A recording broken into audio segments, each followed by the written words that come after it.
remember Elaine Kmark telling Vice President Gore, he said, you know, remember, Al, this is a centrist country, and whoever is the most centrist is going to win.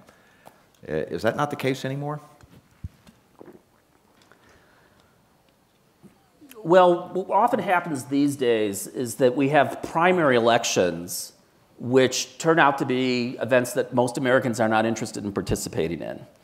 And the turnout in primary elections is about a third of what it is in most general elections. And what that means now is that the most activist, ideologically committed voters from one side or the other dominate primary elections. And that tends to mean you get candidates more from the extremes of either party who make it through to the general election. And then on general election day, the much bigger general electorate is faced with sort of extremes from either side. And that's much more true now than it used to be in the past.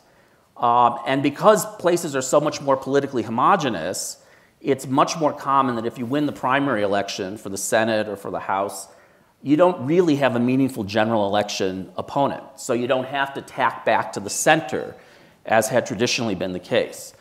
So I actually do think that primary elections in the United States are a significant contributor to polarization. And we can talk about ways of trying to redesign primaries or even get rid of them to try to empower the centrist and more moderate forces.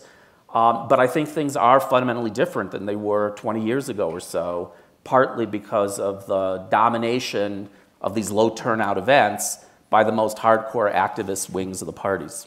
Could I just add one thing here, which is I think when we talk about the center, one thing to keep in mind is there's a descriptive center, what I call the descriptive center and the normative center. The descriptive center is where's the middle in any particular group of people. The normative center is not asking simply where's the 50th person. And when we talk about the center today, it's important to realize how far right the center is in almost every institution. On social welfare policy, Barack Obama is to the right of where Richard Nixon was on a number of issues. That is, we have given up on a lot of stuff. And I'll just give you one example of a centrist politician normatively and his views that may surprise you, which is, anybody here know who the first American politician to propose an individual mandate was? That is, that people be required to buy health insurance? George Washington. It's not that easy. It's not that easy. Yeah. It was Earl Warren, when he was the governor of California. He was elected as a Republican. He proposed this. In the next election, he registered to run in both the Democratic and the Republican primaries, and he won both primaries. Right? So yeah, he won the general election 90 zip, basically, 90. But that was a different kind of center. And so the problem now is if you have hyperpolarized parties, you can talk about where the center is, but that center is constantly moving. And one of the problems, at least for liberals, I think, in this country, is that center has moved decidedly to the right over the last 30 years, so that we now talk about Anthony Kennedy as the swing justice.